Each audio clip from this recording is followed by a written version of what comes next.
ನಮಸ್ಕಾರ ಎಲ್ಲರಿಗೂ. ಇವತ್ತು ಆಗಸ್ಟ್ 15. ಎಲ್ರಿಗೂ ಸ್ವಾತಂತ್ರ್ಯ ದಿನಾಚರಣೆಯ ಹಾರ್ದಿಕ ಶುಭಾಶಯಗಳು. ಪ್ರತಿ ವರ್ಷದಂತೆ ಈ ವರ್ಷವೂ ನಾವು ಲಾಲ್ಬಾಗಲ್ಲಿ ಫ್ಲವರ್ ಶೋ ನೋಡೋಕ್ಕೆ ಹೋಗಿದ್ವಿ. ಆದರೆ ಈ ವರ್ಷದ ಕಾನ್ಸೆಪ್ಟ್ ನಂಗೆ ತುಂಬ ಇಷ್ಟ ಆಯಿತು.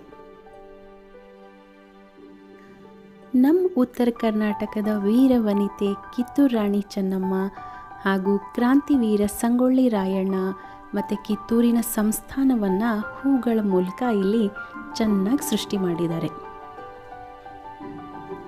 ಇದರ ಜೊತೆಗೆ ಕರುನಾಡಿನ ಸ್ವಾತಂತ್ರ್ಯ ಹೋರಾಟಗಾರರಾದಂಥ ಒನಕೆ ಓಬವ್ವ, ಬೆಳವಡಿ ಮಲ್ಲಮ್ಮ, ರಾಣಿ ಅಬ್ಬಕ್ಕ ಇವರೆಲ್ಲರನ್ನೂ ಹೂಗಳ ಮಧ್ಯೆ ನಾವು ನೋಡ್ಬೋದು. ಇವರೆಲ್ಲರೂ ಮಾಡಿರುವಂಥ ತ್ಯಾಗ, ಬಲಿದಾನ ಮತ್ತು ಅವರ ದೇಶಭಕ್ತಿಯನ್ನು ನಾವು ಯಾವತ್ತೂ ಮರಿಬಾರ್ದು.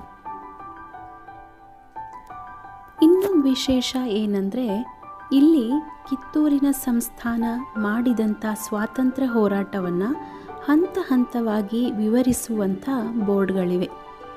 ಅದನ್ನೆಲ್ಲ ಓದ್ತಾ ಹೋದರೆ ನಮ್ಗೆ ಅರಿವಿಲ್ಲದೇ ನಮ್ಮ ಕಣ್ಣಂಚಲ್ಲಿ ನೀರು ಬಂದುಬಿಡತ್ತೆ.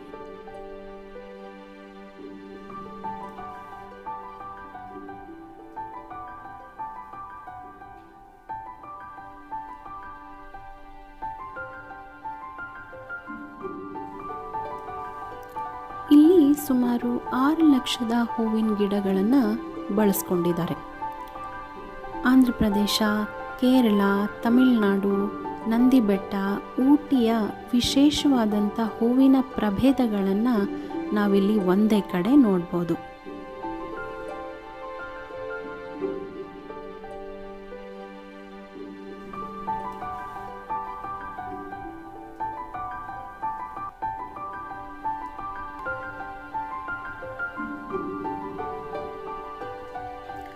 ಹೂಗಳನ್ನು ಇಷ್ಟಪಡೋರು ಹಾಗೆ ಅವುಗಳ ಬಗ್ಗೆ ಅಧ್ಯಯನ ಮಾಡೋರಿಗೆ ಇದು ಒಳ್ಳೆ ಪ್ಲೇಸು.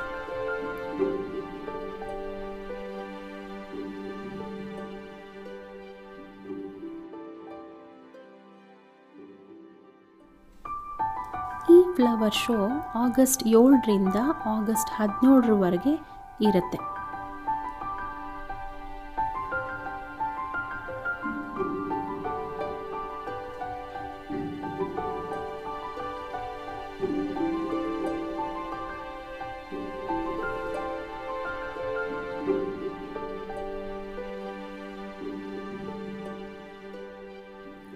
ಕಿತ್ತೂರು ರಾಣಿ ಚೆನ್ನಮ್ಮ ಕರ್ನಾಟಕದ ಬೆಳಗಾವಿ ಜಿಲ್ಲೆಯ ಕಿತ್ತೂರು ಸಂಸ್ಥಾನದ ಮಹಾರಾಣಿ. ಬ್ರಿಟಿಷ್ ಈಸ್ಟ್ ಇಂಡಿಯಾ ಕಂಪನಿ ವಿರುದ್ಧ ಹೋರಾಡಿದಂಥ ವೀರ ಮಹಿಳೆ.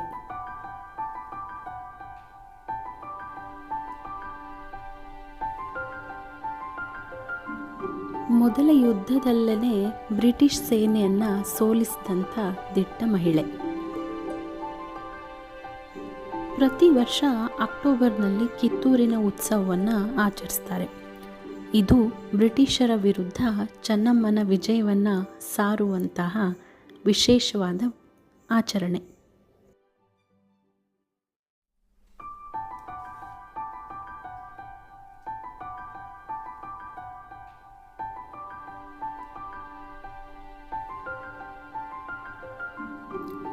ಸಂಗೊಳ್ಳಿ ರಾಯಣ್ಣ ಕಿತ್ತೂರಿನ ಸಂಸ್ಥಾನವನ್ನು ರಕ್ಷಣೆ ಮಾಡಲು ತನ್ನ ಪ್ರಾಣವನ್ನೇ ತ್ಯಾಗ ಮಾಡಿದಂಥ ಒಬ್ಬ ಶ್ರೇಷ್ಠ ಸ್ವಾತಂತ್ರ್ಯ ಹೋರಾಟಗಾರ.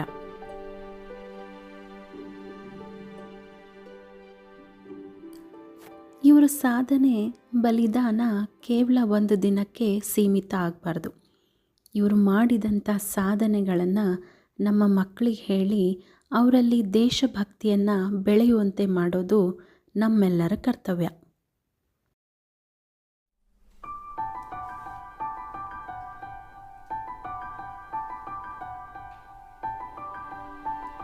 ಇಲ್ಲಿ ಆನ್ಲೈನ್ ಮತ್ತು ಆಫ್ಲೈನ್ ಮೂಲಕ ಎಂಟ್ರೆನ್ಸ್ ಟಿಕೆಟನ್ನು ನಾವು ತಗೋಬೋದು.